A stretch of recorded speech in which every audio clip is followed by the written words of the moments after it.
আসমানের এই ফেরেশতারা আল্লাহর দরবারে আল্লাহর সামনে ওই ব্যক্তিকে নিয়ে কথোপকথন করে। সুবহানাল্লাহ। আসমানের ফেরেশতারা ফজরের নামাজ যারা আদায় করবে তাদেরকে নিয়ে আলোচনা করে। সুবহানাল্লাহ। তাহলে বলুন, আজকে আমরা যারা ফজর পড়লাম আমরা কত ভাগ্যবান। হ্যাঁ, আমরা কত ভাগ্যবান। আমাকে নিয়ে আজকে আল্লাহর দরবারে আজকে ফেরেশতারা কথা বলছে। আমাকে আপনাকে যারা ফজর পড়ছি আমাদেরকে নিয়ে আল্লাহর দরবারে কথা হয়েছে। সুবহানাল্লাহ। দুনিয়াতে সাধারণত আমরা যদি একটা মিডিয়ার সামনে বসতে পারি, একটা মিডিয়ার সামনে যদি আমার চেহারাটা চলে আসে বা একটা পত্রিকায় যদি আমার চেহারা আসে, আরে কি খুশি, খুশি লাগে না? কি বললেন, খুশি লাগে না? যদি মেয়র সাহেবের সাথে আমার একটা ছবি উড়াইয়া যদি ফেসবুকে দিতে পারি বা ইউটিউবে ছাড়তে পারি, প্রধানমন্ত্রীর সাথে যদি একটা ছবি উড়াইয়া ফেসবুকে ইউটিউবে দিতে পারি, তাহলে আমাদের কি খুশি মনে হয়? হ্যাঁ, অনেক খুশি লাগে। আর যদি প্রধানমন্ত্রী আলোচনা করে যে বুটবাজারে আব্দুল্লাহ, তার সাথে আমার কথা হয়েছে আজকে, তাকে নিয়ে তো আমাদের সংসদে আলোচনা হয়েছে, যদি সংসদে আমার নামে আলোচনা হয় তাহলে আমার অবস্থাটা কেমন হবে? আল্লাহ তাআলার দরবারে ফেরেশতারা আমার আপনার ব্যাপারে আলোচনা করছে। সুবহানাল্লাহ।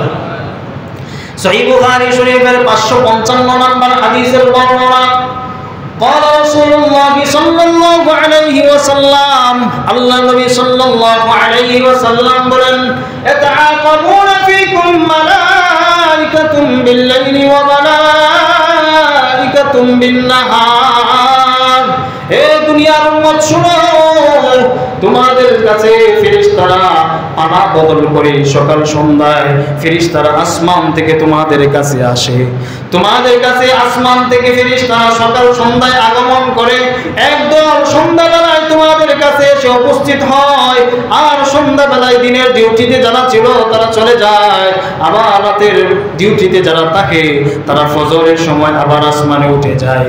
যখন আসমানে উঠে যায় আল্লাহ তাআলার সামনে যখন তারা চলে যায়, ফায়াসআলুহুম রাব্বুহুম ওয়া হুয়া আ'লামু বিহিম, আল্লাহ রাব্বুল আলামিন ওই ফেরেশতাদেরকে জিজ্ঞাসা করে, হে আমার ফেরেশতারা, যখন তোমরা দুনিয়াতে গিয়েছিলা তখন আমার বান্দাদেরকে কি অবস্থায় দেখেছিলা, আর এখন তোমরা যখন দুনিয়া থেকে আমার কাছে আসছো এখন তোমরা আমার বান্দারা কি করে কোন অবস্থায় দেখে আসছো? ফেরেশতারা জবাব দেয়, আতাইনাহুম ইসাল্লুন ওয়া তারাকনাহুম ইসাল্লুন।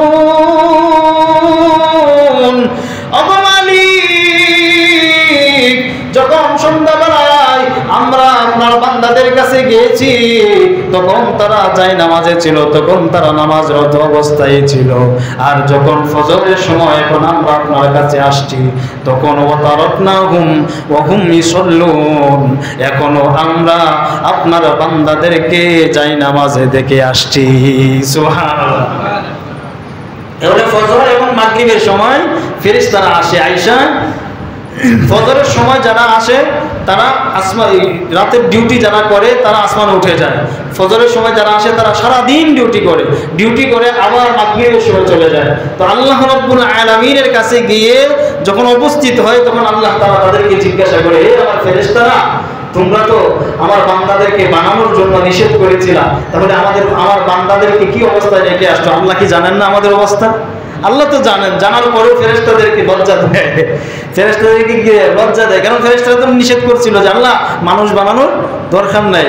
তো ফেরেশতাদেরকে আল্লাহ লজ্জা দেয়। আল্লাহ বলে, কোন অবস্থায় রেখে আসছো?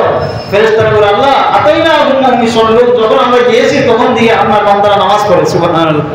ওয়া তারাকনাহুম ওয়া হুম ইসাল্লুন, আবার এখন চলে আসছি, এখনো দেখে আসছি আপনার বান্দারা নামাজ পড়ে। সুবহানাল্লাহ। তাহলে আজকে ফজর যারা আমরা পড়লাম, ফজর যারা পড়ছি, তাইলে আমাদের ব্যাপারে আলোচনা হয়েছে কোথায়? আসমানে, আল্লাহর সামনে। আল্লাহর সামনে ফেরেশতারা আমাকে আপনাকে নিয়ে কথোপকথন করছে। সুবহানাল্লাহ।